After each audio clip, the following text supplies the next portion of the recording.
Ma'am हम Good लोग बोलते हैं afternoon, वहाँ से, तो children. उसका मैम रिकॉर्डिंग नहीं रहता। Good afternoon, children. Good afternoon ma'am.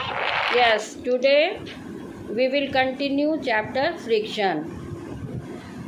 In the previous class, you had studied the methods to increase friction and the methods to reduce friction. For reducing friction, you have read there are some methods like polishing. Next method, lubrication, means by applying lubricant. Lubricants are of three types: solid lubricant, liquid lubricant, and semi-liquid lubricant. Okay, examples of lubricant. Can you give the examples of lubricant?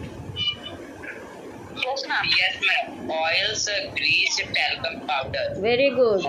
Oil is liquid lubricant, talcum powder is solid lubricant, and grease is semi-liquid lubricant. Okay, these three things can reduce friction. You have also read that friction can be reduced by using ball bearing. In ball bearing, sliding friction is replaced by rolling friction, and due to rolling friction the friction is reduced. So these methods you have studied are used to reduce friction. Okay, today you will read about fluid friction. When objects move on the surface of other object, then a force of friction comes Fluid into. friction occurs between fluid layers that are moving relative to each other. This internal resistance to flow is named viscosity. In everyday terms, the viscosity of a fluid is described as its thickness. Yes, correct, very good. When the object moves through the fluid, this, firstly you listen to me, then when I will raise the question, then you have to reply, children. Okay, when the object moves through liquid or gas, these are fluids. Fluid means the thing that can flow. All of you have read that liquids and gases are fluids because the molecules in liquid and gas can move, and in solid the molecules are very tightly packed, so they cannot move, but in liquid molecules are free to move. Okay, so these two things, either liquid or gas, like water and air, also offers frictional force when an object moves through it. When any object moves through water or through air, then this water and air also exerts frictional force on the object. That is called fluid friction, because water and air is fluid. So this fluid friction, Water and air is fluid. yes, liquids and gases are fluid because they can flow. Why they can flow? Because when you see the arrangement of the molecules in water and air, you see the molecules are not tightly packed. They are free to move. So you have seen that they are called fluid because the molecules can move. And solid is not fluid because in solid the molecules are very tightly packed. They are rigidly packed. They cannot move. Okay? So now you understood what is fluid? Liquids and gases. Like water and air is fluid. And when any object moves through fluid or through water or air, then water and air also offers frictional force on the object, and it is called fluid friction. Now this fluid friction depends on three factors. First factor is nature of the fluid. If any object, nature of the fluid, shape of the moving object, the area of contact. listen. Yes, I will ask you, then you will reply. Okay, you will see that the nature of the fluid will affect the frictional force.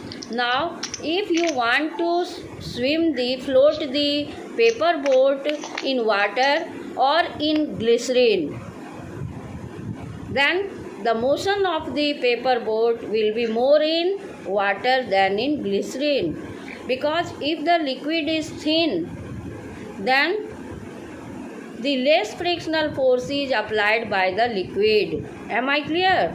If you want to float a paper boat in water and glycerine, both are liquid. Water and glycerine both are liquid, but water is thinner than glycerine.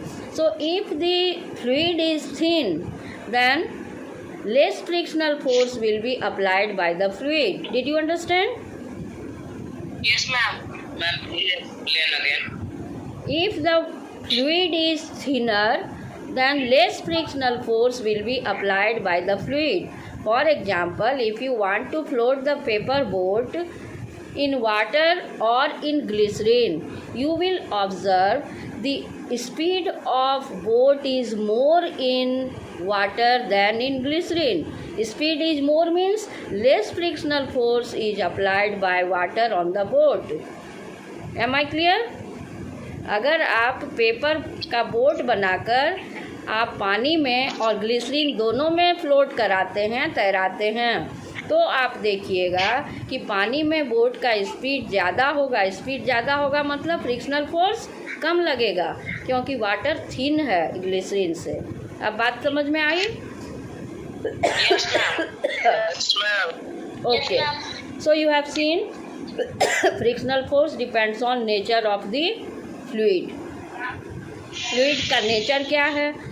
अगर water है तो speed boat का ज़्यादा होगा क्योंकि कम frictional force लगेगा, क्योंकि water glycerine से थिन है. तो this nature of the fluid will affect the force of friction. Next factor is shape of the moving object. जो ऑब्जेक्ट मूव कर रहा है उसका शेप कैसा है. ठीक है, तो if you take 2 identical sheets of aluminium foil, because both have same mass, so you are taking 2 identical sheets of any thick paper, or you can take 2 identical sheet of aluminium foil, and out of the 2 identical sheet, one you will crumble into a ball and the other identical sheet will remain as it is. Now you take these 2 things because they have the same mass. Now you drop these 2 things from a height. एक height से आप दोनों को गिराइए at the same time. You will observe that the crumbled ball reaches the ground fast, whereas the sheet of aluminium foil that takes more time to reach the ground. Why it is happening? Why the crumbled ball is reaching the ground fast? Because it is facing less air resistance. The ball is facing less air resistance, whereas that sheet of aluminium foil is facing more air resistance, so the speed of the sheet is reduced and it takes more time to reach the surface of the ground. But both the objects are facing air resistance. The friction of the air is called air resistance. Okay, आप 2 identical sheet of aluminium foil ले लेते हैं या कोई भी thick paper का 2 sheet लेते हैं. एक सीट को आप जैसे मैं अभी करके दिखाती हूँ.